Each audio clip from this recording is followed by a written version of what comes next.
सुप्रभात बच्चों, आज हम आपकी पाठ्य पुस्तक संस्कृत के तृतीय पाठ का अध्ययन करेंगे, जिसका शीर्षक है भोजन कक्ष। तो चलिए पाठ को पढ़ते हैं और जानते हैं भोजन कक्ष के विषय में। तृतीय पाठ भोजन कक्ष। प्रस्तुत पाठ में खाना खाते समय कुछ नियमों का पालन करने के लिए बताया गया है। तो बच्चों, जो ये पाठ है, इस पाठ में भोजन से संबंधित कुछ नियमों को बताया गया है कि हमें भोजन करते समय किन किन बातों का ध्यान रखना चाहिए। पाठ को पढ़कर जानते हैं इन नियमों के विषय में। हे बालका, अरे बालको, एतत् चित्रम कस्य अस्ति, यह किसका चित्र है। एतत् चित्रम एकस्य भोजन कक्षस्य अस्ति, यह चित्र एक भोजन कक्ष का है। एतस्मिन् चित्रे कति जना सन्ति, इस चित्र में कितने लोग दिखाई देते हैं। इस चित्र में कितने लोग हैं। एतस्मिन् चित्रे षट् जना सन्ति, पितामह पितामही माता पिता पुत्र पुत्री च, इस चित्र में 6 लोग हैं। दादा दादी माता पिता पुत्र और पुत्री। ते अधुना किम कुर्वन्ति, वे अभी क्या कर रहे हैं।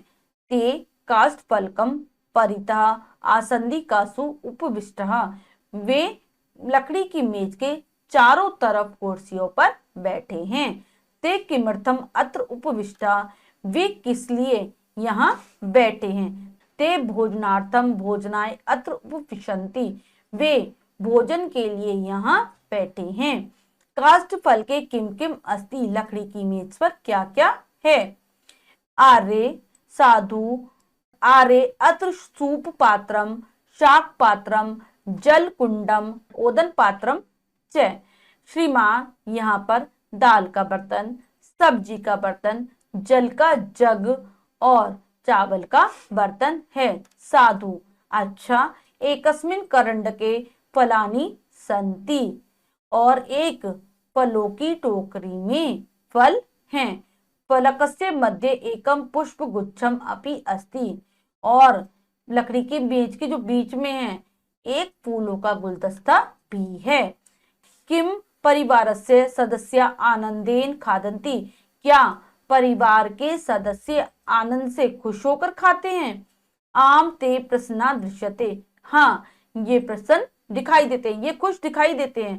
सांप्रतम वदत भीतो का अस्ति, अच्छा अब बताओ दीवार पर क्या है। भित्तो घटिका अस्ति, दीवार पर घड़ी है। घटिकाया कह समय, घड़ी में कितने बजे हैं, क्या समय हुआ है। घटिका अस्तवादन कालम दर्शति, घटिका में घड़ी में 8 बजे का समय दिखाई दे रहा है, 8 बजे का समय दर्शा रही है घड़ी। बालका किम यूयम परिवार से सदस्य से भोजनम कुरुत, बालको, बच्चों, क्या तुम परिवार के सदस्यों के साथ भोजन करते हो। आम वयम मिलित्वा भोजनम खादाम, हाँ, हम सभी लोग मिलकर भोजन खाते हैं।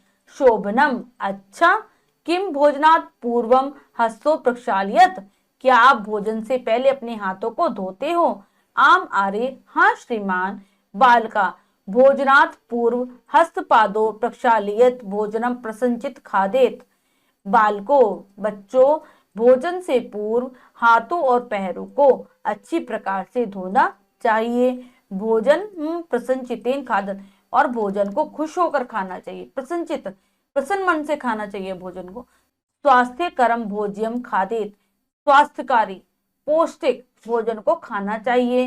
स्वच्छम जलम पीबेत, और स्वच्छ जल को पीना चाहिए। यथा कालम व्यायाम चेक कुर्यात, और समय से व्यायाम करना चाहिए, एक्सरसाइज करनी चाहिए। एतत् हितकरम, यही हितकारी है, यही हमारी भलाई के लिए अच्छा है। ये हमारे लिए अच्छा होता है कि अगर हम समय से भोजन करें, स्वच्छ जल पिएं, समय से व्यायाम करें, साथ ही साथ पौष्टिक भोजन खाएं। ये नहीं कि फास्ट फूड या उल्टी पुल्टी चीजों को खाएं, ये सब हमारे लिए हितकारी होता है। और सबसे जरूरी, भोजन से पूर्व अपने हाथों और पैरों को धो लें। तो हमने पाठ को अच्छी प्रकार से पढ़ लिया है, हम पाठ के शब्दार्थ कर लेते हैं। भोजन कक्ष, खाना खाने का कमरा। कस्य, किसका। काष्ठ फलकम परिता, मेज के चारों ओर। भोजनार्थम, भोजन के लिए। सूप पात्रम, दाल का बर्तन। ओदन पात्रम, चावल का बर्तन। शाक पात्रम सब्जी का बर्तन, जल कुंडम जल का जग। साधु, ठीक है, एकस्मिन करंडके एक टोकरी में, दृश्यंते दिखाई देते हैं, सांप्रतम अब, भितो दीवार पर, का क्या कौन, घटिका घड़ी, अष्टवादन कालम 8 बजे का समय, दर्शती दिखाती है, मिलित्वा मिलकर, भोजनात् पूर्व भोजन से पहले, प्रक्षाल्यत धोते हो, खादेत खाना चाहिए, स्वास्थ्यकरम पौष्टिक, भोज्यम खाद्य पदार्थ, पिबेत पीना चाहिए, यथा कालम उचित समय पर, कुर्यात करना चाहिए, हितकरम हितकारी। सभी बच्चे पाठ के शब्दार्थों को अच्छे से याद कर लेंगे, जिससे भाषा समझने में आसानी रहेगी। तो चलिए अब हम पाठ का अभ्यास कार्य कर लेते हैं। अभ्यास, पहला प्रश्न रहेगा लिखितम से, तो चलिए प्रश्न पढ़ते हैं और करने की कोशिश करते हैं। लिखितम, उचितम उत्तर प्रथम व्रतम रज्य सही विकल्प वाले गोले को रंगिए। प्रश्न के 4 विकल्प है, 3 विकल्प गलत है, 1 विकल्प सही है, हमें सही विकल्प चुनना है और उसके गोले को रंगना है। तो चलिए प्रश्न पढ़ते हैं और करने की कोशिश करते हैं। एतत् चित्रम कस्य अस्ति, यह चित्र किसका है? ए परिवारस्य, बी भोजनस्य, सी भोजन कक्षस्य, डी शयन कक्षस्य। तो हमने अभी भोजन कक्ष के बारे में पढ़ा था और ये चित्र था भोजन कक्ष का, तो सी भोजन कक्षस्य विकल्प हमारा बिल्कुल सही है। तो चलिए लगाते हैं सी विकल्प पर, भोजन कक्षस्य। नेक्स्ट करेंगे, चित्रे कति जना संति, षट सप्त अष्ट नव। तो चित्र में कितने जने हैं? तो 6 जने हैं, 6 जना है। तो ए जो हमारा विकल्प है वो बिल्कुल सही है, ए षट। तो चलिए लगाते हैं ए षट पर, षट। नेक्स्ट करेंगे, ते कासु उपविष्टा, वे कहां पर बैठे हैं? ए भूमे, बी आसंदी कासु, सी कक्षासु और डी वाटिकासु। तो वो कुर्सियों पे बैठे हैं, तो बी आसंदी कासु, कुर्सी को कहते हैं बी आसंदी कासु। बी विकल्प हमारा बिल्कुल सही है। तो चलिए लगाते हैं बी विकल्प पर, बी विकल्प पर हम लगाएंगे जो कि है आसंदी कासु। नेक्स्ट करेंगे, फलकस्य मध्य किम अस्ति, जो मेज है उसके बीच में क्या है? जलकुंडम, बी पुष्पम, सी पुष्प गुच्छम और डी सुपात्रम। तो हमने पढ़ा था पाठ में, बीचों बीच क्या रखा है मेज के? पुष्प गुच्छम, सी पुष्प गुच्छम, जो कि हमारा विकल्प है सी। तो चलिए सी विकल्प पे करते हैं, पुष्प गुच्छम, इस पे लगाना है हमें, पुष्प गुच्छम पे। नेक्स्ट करेंगे, घटिका कुत्र अस्ति, जो घड़ी है वो कहाँ है? ए भित्तो, बी चित्रे, सी पुस्तके और डी फलके। तो कहां पर है घड़ी? दीवार पर, ए भित्तो। ए विकल्प इसमें हमारा बिल्कुल सही है। तो चलिए ए विकल्प पे लगाते, ए भित्तो, ए भित। नंबर 6 प्रश्न पढ़ेंगे, आसंद कासु पदे का विभक्ति, आसंद कासु पद में कौन सी विभक्ति है? ए चतुर्थी, बी पंचमी, सी षष्ठी और डी सप्तमी। तो आसंद कासु पद में विभक्ति है सप्तमी, तो डी सप्तमी विकल्प हमारा सही है। तो चलिए लगाते हैं डी सप्तमी पर, डी सप्तमी। अगला प्रश्न पढ़ते हैं, रिक्त स्थानानि पूरे रिक्त स्थान भरिए, हमें उचित शब्दों के द्वारा रिक्त स्थान की पूर्ति करनी है। तो चलिए करते हैं। पहला प्रश्न पढ़ते हैं, रिक्त स्थान जलम पीबेत, हमें कैसा जल पीना चाहिए? क्या आ जाएगा? स्वच्छम, स्वच्छ जल, साफ जल पीना चाहिए। तो लिखेंगे स्वच्छम। अगला पढ़ते हैं, परिवार से सदस्य रिक्त स्थान दृश्यते, कैसे दिखाई दे रहे हैं? प्रसन्ना, क्या लिखेंगे? खुश दिखाई दे रहे, प्रसन्ना। दृश्यते रिक्त स्थान जलम पीबेत, ये फिर से रिपीट हो गया है, तो लिख देंगे स्वच्छम जलम पीबेत। एकस्मिन रिक्त स्थान फलानी संति, किसमें? एक टोकरी में, टोकरी को क्या कहते हैं? करंडके, एक टोकरी में फल हैं।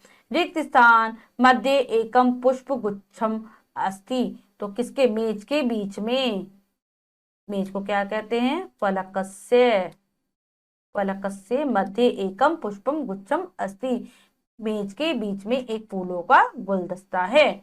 अब अगला प्रश्न पढ़ते हैं। सत्यम असत्यम वाली कथ हमें सही या गलत लिखना है। तो चलिए करते हैं। हमने पाठ अच्छे से पढ़ा है तो आसानी से कर लेंगे।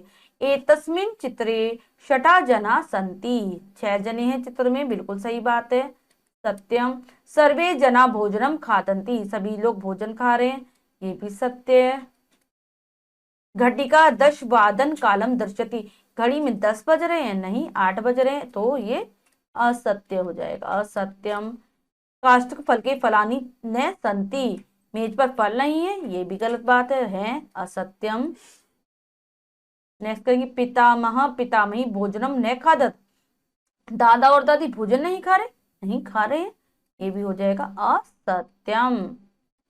नेक्स्ट करेंगे। वयम अपि सर्वे जना मिलित्वा भोजनम खादम, हम सभी लोग मिलकर भोजन खाते हैं, बिल्कुल सत्य बात है, तो सत्यम।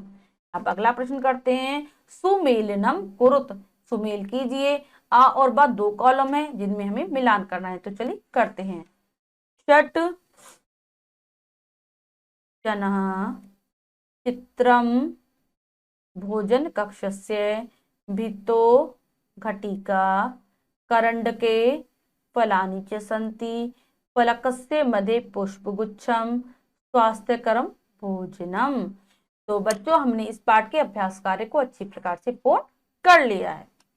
बच्चों, आज हमने आपकी पाठ्य पुस्तक संस्कृत के 3य पाठ का अध्ययन किया, जिसमें हमने भोजन के कुछ नियमों को जाना कि हमें किस प्रकार से भोजन करना चाहिए। आशा करती हूँ आपको पाठ अच्छे से समझ आया होगा। आप पाठ को फिर से उच्चारण के साथ पढ़ लेंगे, अभ्यास कार्य को पूर्ण कर लेंगे, शब्दार्थों को याद कर लेंगे। मिलते हैं अगली कक्षा में नए पाठ के साथ। तब तक के लिए स्वस्थ रहिए, प्रसन्न रहिए। धन्यवाद।